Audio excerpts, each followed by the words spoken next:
O segundo turno das eleições de 2022 já tem data marcada, dia 30 de outubro. Nesse dia, o povo voltará às urnas eletrônicas para escolher o próximo presidente da República, Lula ou Bolsonaro. Então, se uma decisão precisa ser feita, precisamos votar em um dos dois candidatos. Claro, você também pode optar por anular o seu voto ou então votar em branco. Todavia, após a apuração das urnas eletrônicas, teremos Lula ou Bolsonaro eleito. Tenha você votado em algum dos dois ou não. Diante desse cenário, o que fazer então? É justamente sobre isso que falaremos no vídeo de hoje. Portanto, vamos lá. Capítulo 1.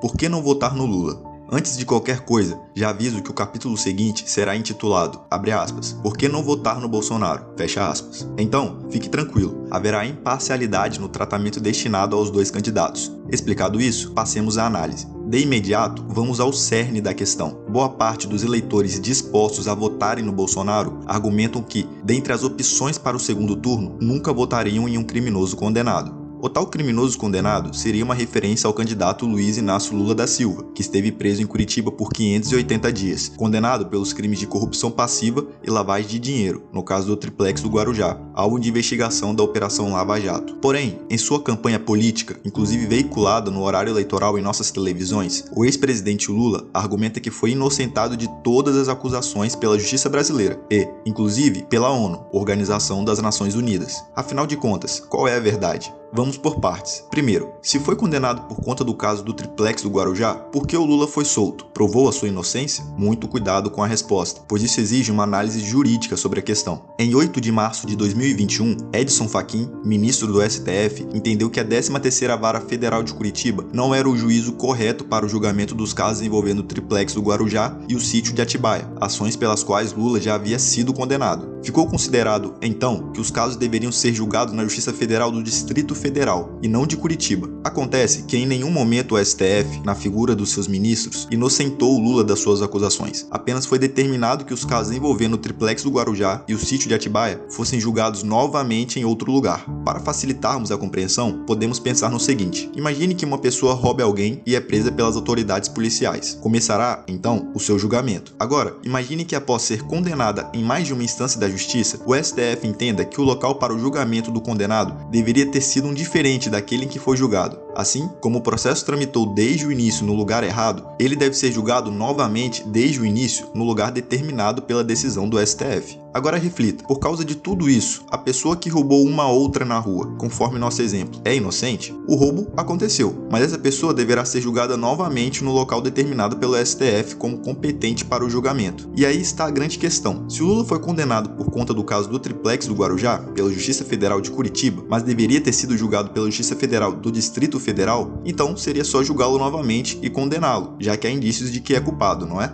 Ocorre que é mais complexo do que isso. Porém, antes de esclarecer isso, peço que já deixe o seu like e se inscreva no canal. São grandes motivações para a continuidade do canal. Agradeço demais pelo seu apoio. Estou gostando muito do engajamento nos últimos vídeos e agradeço mesmo, de coração. Agora, vamos seguir com o vídeo. Em janeiro de 2022, deu-se reinício ao processo do Triplex do Guarujá, que passou a tramitar na 12ª Vara Federal Criminal do Distrito Federal, de acordo com as determinações do STF. Contudo, o processo foi arquivado com o argumento de que a pena havia prescrito. Veja bem, conforme o artigo 115 do Código Penal, são reduzidos em metade os prazos de prescrição quando o criminoso era, na ocasião do crime, menor de 21 anos ou, na altura da sentença, maior de 70 anos. Portanto, como o ex-presidente Lula tem 76 anos, a pena foi prescrita. Então, agora, ainda que possa ser culpado, Lula não pode cumprir uma pena pelo caso do Triplex do Guarujá. Temos que falar também de um outro ponto relevante nisso tudo. Em 23 de junho de 2021, o STF decidiu que o ex-juiz Sérgio Moro foi parcial ao julgar o ex-presidente Lula no caso do Triplex do Guarujá.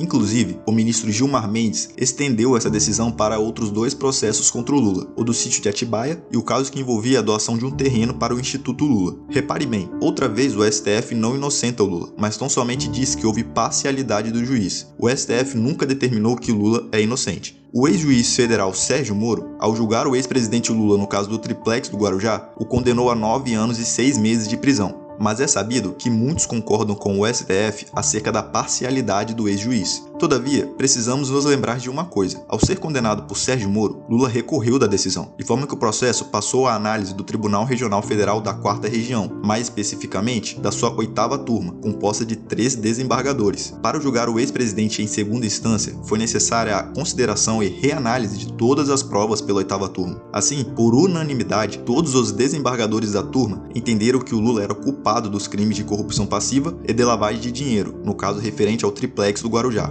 Não só isso, a 8ª turma do Tribunal Regional Federal da 4ª Região ainda aumentou a pena de prisão determinada por Sérgio Moro, condenando Lula a 12 anos e 1 mês de reclusão em regime inicial fechado. E foi ainda pior no caso envolvendo o sítio de Atibaia. Nesse processo, o ex-presidente foi condenado a 12 anos e 11 meses de prisão pela juíza federal substituta Gabriel Hart, que substituiu Sérgio Moro no processo. Lula também recorreu dessa decisão e, novamente, por unanimidade dos desembargadores, a 8ª turma do Tribunal Regional Federal da 4ª Região o condenou pelos crimes de corrupção passiva e de lavagem de dinheiro, passando a pena de 12 anos e 11 meses para 17 anos, 1 mês e 10 dias de reclusão em regime inicial fechado. O processo envolvendo o sítio de Atibaia também teve que recomeçar do zero na Justiça Federal do Distrito Federal por decisão do STF. Entretanto, devido à prescrição dos crimes, teve a denúncia rejeitada em agosto de 2021. Quanto ao caso do triplex do Guarujá, o ex-presidente Luiz Inácio Lula da Silva ainda recorreu mais uma vez, agora para o STJ. Dessa forma, os ministros da 5ª turma do Superior Tribunal de Justiça decidiram, por unanimidade, manter a condenação, mas reduzir a pena imposta ao ex-presidente Luiz Inácio Lula da Silva. Portanto, o Lula foi condenado em primeira instância e teve a condenação mantida nas cortes superiores. Supondo que Sérgio Moro tenha sido parcial, pergunta-se: a juíza federal substituta, Gabriela Hart, também foi? Os desembargadores do Tribunal Regional Federal da 4ª Região também foram? Os ministros do STJ também foram? Não parece razoável pensar que todos os julgadores, sem exceção, que pegaram no processo do Lula, referente ao caso do triplex do Guarujá e ao sítio de Atibaia, foram imparciais e estavam perseguindo o ex-presidente. Houve unanimidade em todos os julgamentos que comentamos. Nenhum julgador discordou das condenações. Há ainda que se falar da questão da ONU. Lula disse que a ONU o inocentou, mas será que é verdade? Em 28 de abril de 2022, o Comitê de Direitos Humanos da ONU concluiu que o Lula teve seus direitos violados por não ter tido acesso, no entendimento da organização, a um julgamento justo durante a Operação Lava Jato. Acontece que, em momento algum, o Comitê de Direitos Humanos da ONU adentra nas questões tratadas no processo para dizer se ele é inocente ou não das acusações feitas a ele. Apenas conclui que, no entendimento da organização, o ex-presidente não estava tendo um julgamento justo. Além disso, apenas o Poder Judiciário brasileiro pode condenar ou inocentar as pessoas processadas em solo nacional. Decisões de outros países ou organizações internacionais não são impositivas, ou seja, não possuem aplicação obrigatória no Brasil. Por fim, vale dizer que, atualmente, o ex-presidente Lula possui 5 processos criminais suspensos, 1 arquivado, 2 prescritos e 3 em que foi absolvido. A existência de, ao menos, 5 denúncias contra o ex-presidente que se encontram suspensas são prova cabal de que ele não teve a sua inocência decretada em todos os processos que figura como réu. Bem diferente do que o candidato tenta fazer parecer nos debates em que participa e nas suas campanhas veiculadas na propaganda eleitoral. Portanto, diante desse cenário bem nebuloso sobre o ex-presidente Lula, parece compreensível o raciocínio daqueles que prefiram votar no Bolsonaro. Ou será que não?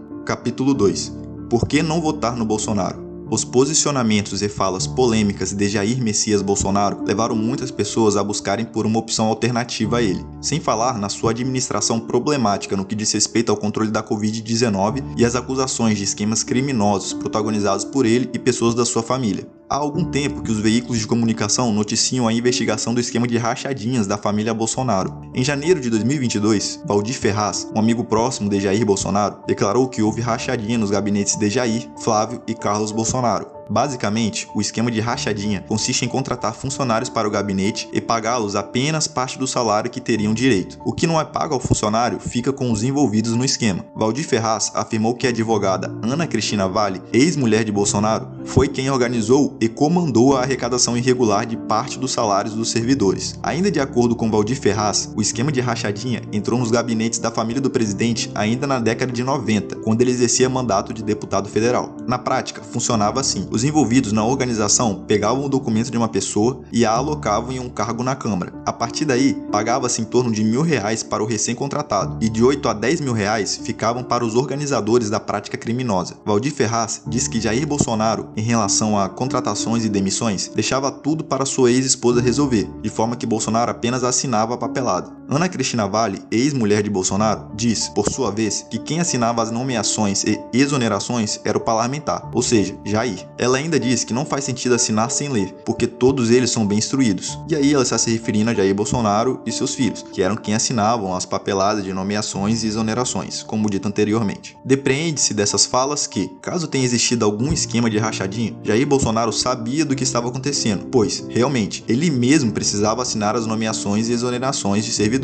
Andréa Siqueira Vale, ex-cunhada do presidente Jair Bolsonaro, gravou um áudio em que afirma que ele demitiu um irmão dela chamado André Siqueira Vale porque ele se recusou a entregar a maior parte do salário de assessor para o então deputado federal Jair Bolsonaro. Como dito, o esquema também parece ter sido realizado no gabinete de Flávio Bolsonaro e de Carlos Bolsonaro. Todavia, até o momento, ninguém foi condenado judicialmente. Apesar disso, a história toda pode ter um fundo de verdade, mas só a continuidade das investigações revelará isso. Vamos adiante. Uma fala de Bolsonaro que merece atenção é a seguinte, segundo as próprias palavras dele, em 7 de outubro de 2020. Abre aspas. Eu não quero acabar com a Lava Jato. Eu acabei com a Lava Jato, porque não tem mais corrupção no governo. Fecha aspas. Ora, como saber que, de fato, não há mais corrupção no governo se não há mais investigação? Concordemos que sem investigação beira o impossível se achar alguma irregularidade. E, apesar de afirmar que não há mais corrupção no governo, alguns escândalos estão sob o foco midiático, como o possível superfaturamento das vacinas e esquema no MEC. Mas talvez uma notícia um tanto quanto inusitada foi divulgada ao público no dia 14/10/2020, quando o senador Chico Rodrigues foi alvo de uma investigação da Polícia Federal, que averiguava desvios em aplicação de recursos de combate ao coronavírus. Acreditem, encontrou-se até mesmo dinheiro vivo dentro da cueca do vice-líder do governo Bolsonaro no Senado. 30 mil reais em dinheiro vivo foram encontrados no local onde o senador estava. Sabemos que a existência de tanto dinheiro vivo fora de bancos ou aplicações é, no mínimo, suspeito.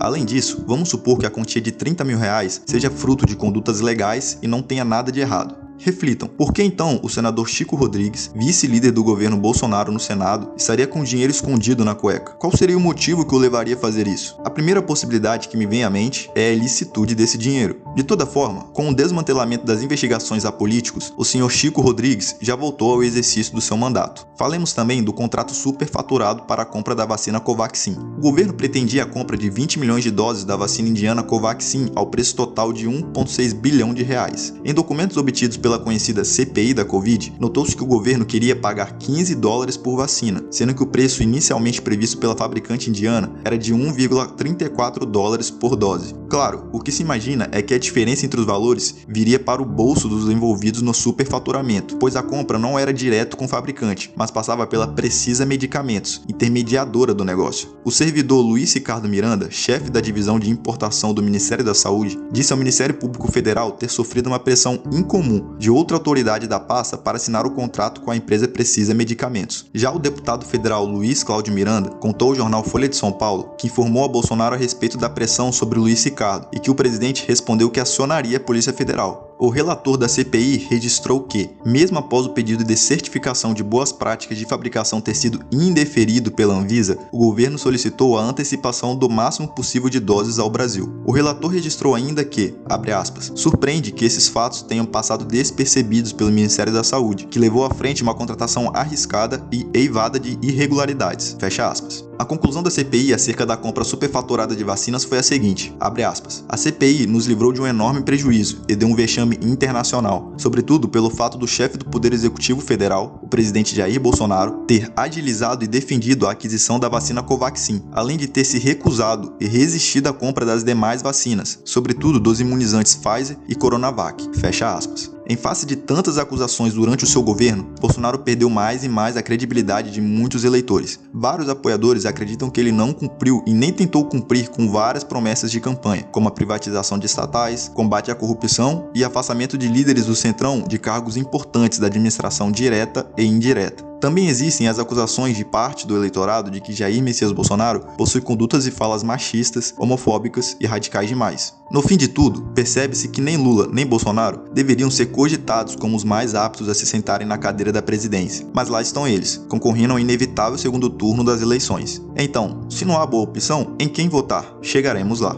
Capítulo 3. O voto envergonhado de uma nação. No dia 2 de outubro, data das eleições no primeiro turno, durante o caminho que fiz até o meu local de votação, estava envergonhado. Eu sabia que pelo caminhar das coisas, ou Lula seria eleito no primeiro turno, ou haveria um segundo turno de disputa com o Bolsonaro. E aqui estamos nós, exatamente nessa situação. A minha vergonha era de ter que entregar o comando do mais alto cargo do Poder Executivo a alguém que eu sabia que não era uma boa escolha, mas tão somente, talvez, a menos pior. A minha vergonha era de sermos mais de 200 milhões de brasileiros e eu ter que escolher entre duas opções que me deixariam com peso na consciência por ter votado em qualquer um dos dois. Bem ali, diante da urna eletrônica, anulei o meu voto. Eu não faria parte disso. No segundo turno, talvez eu escolha um candidato. Não porque eu acredite nele ou o considere melhor para mim ou para o país, mas porque a outra opção é tão mais nefasta que o outro candidato é o que sobra. Seja como for, Lula ou Bolsonaro o vencedor, todos nós perderemos no dia 30 de outubro. E, mais uma vez, eu estarei envergonhado comigo mesmo e com a situação de termos algum dos dois completos incapazes na direção do Brasil. Enfim, com tudo que foi dito até aqui sobre os dois candidatos, faça a sua escolha no que considera o menos pior para você, caso não queira anular o voto ou votar em branco. Mas eu digo a vocês, não há orgulho algum em digitar 13 ou 22 no dia 30 de outubro. Nessa data, sei que muitos gritarão pela vitória de um dos candidatos. Só que, na verdade, faria mais sentido ouvirmos o silêncio do voto envergonhado de uma nação inteira. É isso, galera. Esse foi o vídeo de hoje. Agradeço por terem assistido até aqui e, se gostaram, deixem o seu like, comentem, compartilhem e se inscrevam no canal. Teremos vídeo toda quarta-feira. Então, até o próximo.